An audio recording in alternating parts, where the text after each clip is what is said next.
আপোনালোকে সবে বহি যাওক, নিজে নিজৰ আসন গ্ৰহণ কৰক।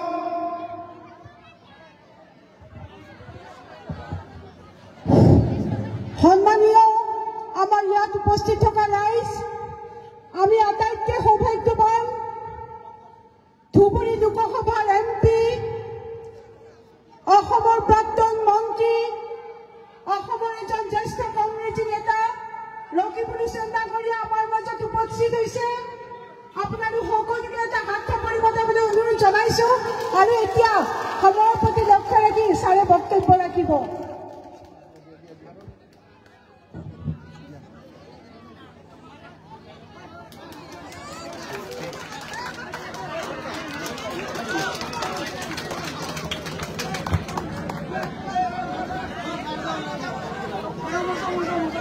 माननीय विधायक डॉक्टर आसिफ नजर डांगरिया,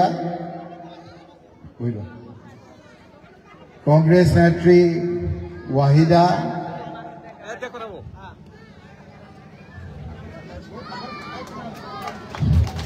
कांग्रेस कैंडिडेट हिमांग शइकिया, तेजपुर अहा महेश डांगरिया, कांग्रेसर नेतृबृंद, সাংবাদিক বন্ধুসকল, ইয়াত উপস্থিত থকা বয়োজ্যেষ্ঠ লোকসকল, মহিলাসকল, উপস্থিত ৰাইজ, মই প্ৰথমে আপোনালোকক ধন্যবাদ জনাম, কৃতজ্ঞতা জনাম যে আমি কম সময়ৰ ভিতৰত আজি এই সভাখন কৰিম বুলি কৈছিলোঁ। আপোনালোকে ইয়াত আহি উপস্থিত হৈছে, তাৰ বাবে কংগ্ৰেছ দলৰ ফালৰ পৰা আপোনালোকক ধন্যবাদ আৰু কৃতজ্ঞতা জ্ঞাপন কৰিছোঁ। ৰাইজ, অহা 22 তাৰিখে আপোনালোকৰ আমাৰ নিৰ্বাচন।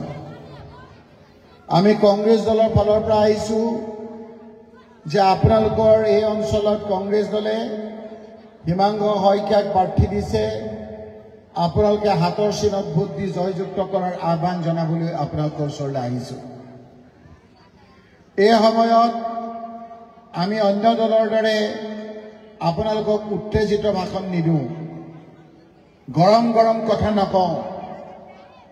আমি আপোনালোকৰ লগত ঘৰুৱাভাৱে কথা পাতিম। আপোনালোকে কেৱল আমাৰ কথাখিনি শুনক।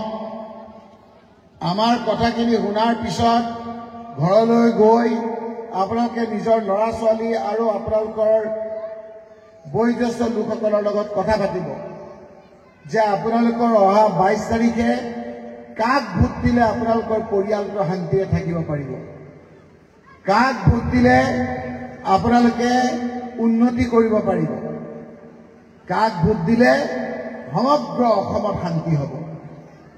আপোনালোকে জানে ৰাইজ, এই বিটিএডি, এই বিটিআৰ অঞ্চলত তৰুণ গগৈ ডাঙৰীয়াৰ নেতৃত্বত আমি বিভিন্ন ধৰণৰ উন্নয়নৰ কাম হাতত লৈছিলোঁ।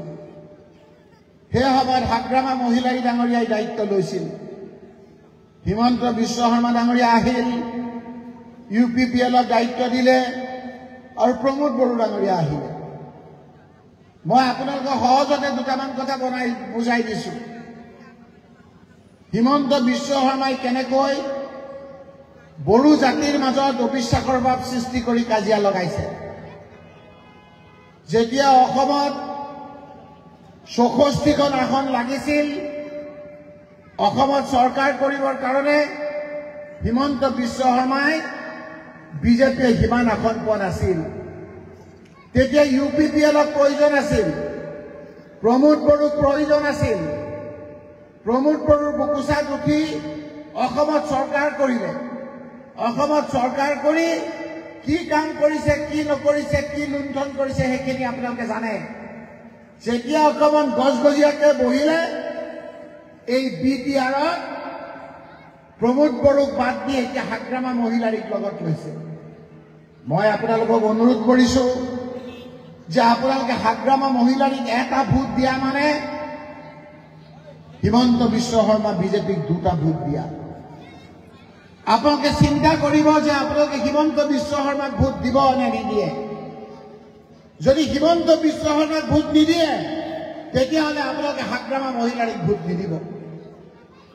ছদ্মবেশত হিমন্ত বিশ্ব শৰ্মাই আজি হাগ্ৰামা মহিলাৰী যাত পঠিয়াই এই নিৰ্বাচনৰ বৈতৰণি পাৰ হোৱাৰ লগে লগে হিমন্ত বিশ্ব শৰ্মাই হাগ্ৰামা মহিলাৰী আৰু প্ৰমোদ বড়োৰ জৰিয়তে গছ গজিয়াকে বহি ল'ব।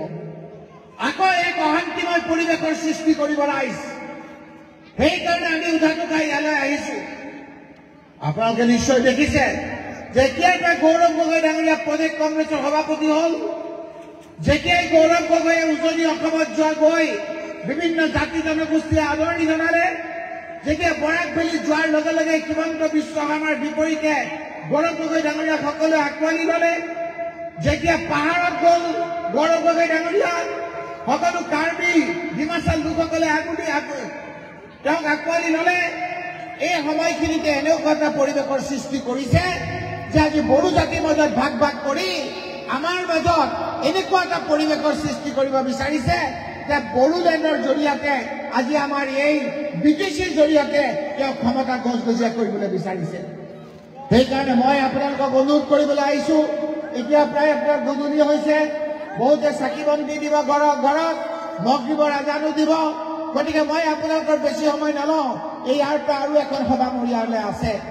আপোনালোক মই মনত পেলাই দিবলৈ আহিছো যে আপোনালোকে এই 22 তাৰিখে কংগ্ৰেছ দলৰ হাত শক্তিশালী কৰক। হিমন্ত শইকীয়াক আপোনালোকে ভোট দিয়ক। এই বিটিএডিত ইয়াত ক্ষমতাৰ চাবি কাঠি আমাৰ কংগ্ৰেছৰ হাতত থাকিব। হিমন্ত শইকীয়াই যাক সমৰ্থন কৰিব তেওঁলোকে ইয়াত বিটিচি গঠন কৰিব পাৰিব, বিটিআৰ গঠন কৰিবলৈ পাৰিব। সেইকাৰণে মই অনুৰোধ কৰিছো যে কংগ্ৰেছ দলৰ আপোনালোকে হাতৰ চিনত আপোনালোকে ভোট দিয়ক। ৰাইজ মনত ৰাখিব, আজি আমি পাহৰি গৈছো যে আজি তৰুণ গগৈ ডাঙৰীয়াই যেতিয়া চৰকাৰ আছিল, আজি বহু কথা আমি আজি পাহৰি গৈছো। আপোনালোকৰ এই যে দুখীয়া ল'ৰাবিলাকে স্কুললৈ গ'লে দুপৰীয়া যে খোৱা ব্যৱস্থা বিনামূলীয়া কৰিছিল, সেইটো কোনে কৰিছিল? তৰুণ গগৈ চৰকাৰে কৰিছিল। এই যে স্কুললৈ গ'লে যে আজিকালি ইউনিফৰ্ম দিয়ে, ফ্ৰী ইউনিফৰ্ম, কোনো পইচা নালাগে, সেইটো তৰুণ গগৈ ডাঙৰীয়া চৰকাৰে কৰিছিল, হিমন্ত বিশ্ব শৰ্মা চৰকাৰে কৰা নাছিল। 8, 9, 10ৰ ছোৱালীবিলাকে স্কুললৈ গ'লে যে আপোনাৰ ফ্ৰী যে চাইকেল দিয়ে, সেই ব্যৱস্থাটো আমাৰ চৰকাৰ তৰুণ গগৈ ডাঙৰীয়াই কৰিছিল। কথাবিলাক আজি আমি পাহৰি গৈছো। সেই যে আপোনালোকে আজিকালি যে ফ্ৰী চাউল পায়, সেই ফ্ৰী চাউল পোৱাৰ আগত কংগ্ৰেছৰ দিনত আমি 3 টকাকে চাউল দিছিলো। যেতিয়া 3 টকাকে চাউল দিছিলো, বজাৰত আমি 30 টকাকে চৰকাৰে কিনিছিলো। 30 টকাকে কিনি আমি ৰাইজক 3 টকাত দিছিলো, 27 টকা ৰাইজক ৰেহাই দিছিলো। আৰু এতিয়া হিমন্ত বিশ্ব শৰ্মাই তাৰ 3 টকা কমাই ফ্ৰী দি তেওঁ চাউল দিয়া বুলি ক'বলৈ বিচাৰিছে। আপোনালোকে খবৰ কৰক। মই আজি ৰকিব অনুসাৰে কৈছো, যেতিয়া বিটিএডি অঞ্চলত বিভিন্ন ধৰণৰ অশান্তি চলিছিল, বিভিন্নজনে ভয় কৈ থাকিবলগীয়া হৈছিল, আপোনালোকৰ ওদালগুৰিৰ ৰৌতা বাগানৰ ওচৰত যাওক। এই ৰৌতা বাগানত নিশ্চিত বিপদৰ পৰা সেই মানুহখিনিক কেনেকৈ আমি ৰক্ষা কৰিছিলো আপোনালোকে খবৰ কৰক। যেতিয়া সেই মানুহখিনি বিভিন্ন ধৰণে বিপদত পৰিছিল, যেতিয়া সেই মানুহখিনি হাহাকাৰ কৰিছিল, সেই সময়ত আমি বিভিন্ন ধৰণৰ ট্ৰাক বাছ আনি সেই মানুহখিনিক উদ্ধাৰ কৰি খাৰুপেটীয়াত আহি কেম্প কৰি আমি সেই মানুহখিনিক বচাইছিলো। সেইকাৰণে ৰাইজ আজি আপোনালোকৰ ওচৰলৈ আহিছো। এইবাৰ আপোনালোকে হাতৰ চিনত এই হিমন্ত শইকীয়াক ভোট দিয়ক। বিপদৰ সময়ত আমি আপোনালোকৰ ওচৰত আহি আপোনালোকৰ ঘূৰাৱালৰ দৰে থাকিম। ৰাইজ আপোনালোকৰ লগত আমি আছো। আজি যদি হিমন্ত বিশ্ব শৰ্মাক আপোনালোকে ভোট দিয়ে, আমি বিভিন্ন ধৰণৰ ভয় ভীতিত থাকিব লাগিব। আজি হিমন্ত বিশ্ব শৰ্মাৰ অন্য এটা চেহেৰা হ'ল হাগ্ৰামা মহিলাৰী। আমাৰ লগত আগৰ নীতিৰ মিল নাই। ইউপিপিএলকো আমি সমৰ্থন নকৰো, কিন্তু হাগ্ৰামা মহিলাৰী হ'ল আজি ছদ্মবেশত আজি হিমন্ত বিশ্ব শৰ্মাৰ কথামতে উদ্ভৱ কৰে। কোনদিনা হিমন্ত বিশ্ব শৰ্মাৰ চেম্বাৰলৈ গৈছে, তাত কোনদিনা কি আপোনাৰ লেনদেন হৈছে, সেই সকলোবিলাক আপোনালোকক তথ্য সহকাৰে আমি দাখিল কৰিম, তথ্য সহকাৰে আপোনালোকৰ ওচৰত দিম। ৰাইজ সেইকাৰণে মই এই গধূলি পৰত চাকি বন্তি দিয়াৰ সময়ত মগৰিবৰ আজান দিয়াৰ সময়ত মই আপোনালোকক অনুৰোধ কৰিছো যে বিপদৰ সময়ত এই গৌৰৱ গগৈ তৰুণ গগৈৰ পুত্ৰ আপোনালোকে জানিব যি তৰুণ গগৈয়ে গোটেই অসমত শান্তি আনিছিল যি তৰুণ গগৈয়ে গোটেই বিডিএডিত আজি শান্তি প্ৰতিষ্ঠা কৰিছিল উন্নয়নৰ জোৱাৰ আনিছিল সকলো দিশতে আমাৰ ল'ৰা ছোৱালীৰ মুখত হাঁহি আছিল আজি যিবিলাক হিমন্ত বিশ্ব শৰ্মাৰ দিনত ভয় ভাৱ নাইকিয়া ভয় ভাৱ আজি হৈছে এই গৌৰৱ গগৈ ডাঙৰীয়াৰ জৰিয়তে এই ভয় ভাৱ নাইকিয়া হ'ব ৰাইজ আপোনালোকক মই অনুৰোধ কৰিছো যে দলে বলে যে হাতৰ চিনত আপোনালোকে ভোট দিয়ক আজি আপোনালোকে উজনি লৈ যাওক সকলো ৰাইজে আজি হিমন্ত বিশ্ব শৰ্মাৰ লগ এৰিছে আজি আপোনালোকে আহোম সম্প্ৰদায়ে লগ এৰিছে বৰাণ মটক লোকসকলে লগ এৰিছে আজি আপোনাৰ চুতীয়া সম্প্ৰদায়ৰ লোকসকলে লগ এৰিছে আনকি বঙালী হিন্দু মানুহ আজি হিমন্ত বিশ্ব শৰ্মাৰ লগ এৰিছে আৰু সেইকাৰণে তেওঁ আজি বিজেপি ৰাখি খেলি মেলি কৰি তেওঁ নিৰ্বাচনী বৈঠকী পাৰ হ'বলৈ গৈছে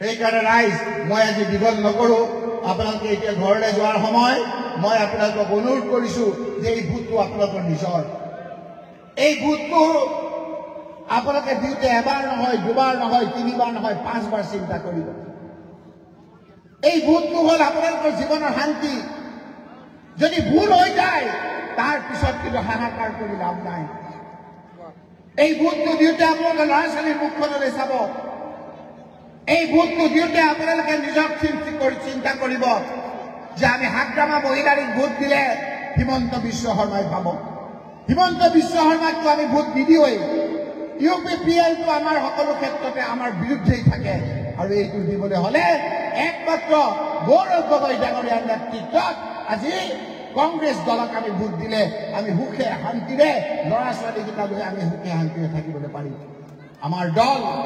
আমাৰ দল কংগ্ৰেছ দল সকলো জাতি জনগোষ্ঠী মিলনৰ দল ইয়াৰ সকলো জাতি জনগোষ্ঠী সমান চকুৰে চায় আৰু সেইকাৰণে আজি আহোম সম্প্ৰদায়ৰ লোকসকলে কৈছে যে গৌৰৱ গগৈ নেতৃত্বত কংগ্ৰেছ চৰকাৰ আহিলে আমি তেখেতক সমৰ্থন কৰিম মৰাণ মটক লোকসকলক সমৰ্থন কৰিব বঙালী সম্প্ৰদায়ৰ লোকসকলক সমৰ্থন কৰিব আজি পাহাৰৰ লোকসকলক সমৰ্থন কৰিব বৰাকপল্লী লোকসকলক সমৰ্থন কৰিব খবৰ লওক আপোনালোকে কুকুৰাঝাৰত যিকেইটা বিটিআৰৰ চিট আছে প্ৰায় বেছিভাগ কংগ্ৰেছ দলে চিট পাব আপোনালোকে খবৰ লওক না গোমা শ্ৰীৰামপুৰৰ কথা কওক আপোনালোকে বিভিন্ন আপোনাৰ সমষ্টি খবৰ লওক এই সমষ্টিবিলাকত কংগ্ৰেছৰ ফালে বতাহ বলিছে হাগ্ৰামা মহিলাকেই এই সৰ্বমোহী হিমন্ত বিশ্ব শৰ্মাৰ চিআইডি আজি ধৰা পেলাইছে সেইকাৰণে মই আৰু দীঘলীয়া নকৰোঁ আপোনালোকে সকলোৱে মোক কৈছে যে এতিয়া চাকি বন্তি দিয়াৰ সময় মগৰিবৰো আজান দিব গতিকে মই এইখিনি কথাৰে পুনৰবাৰ এই হিমাংশু শইকীয়াক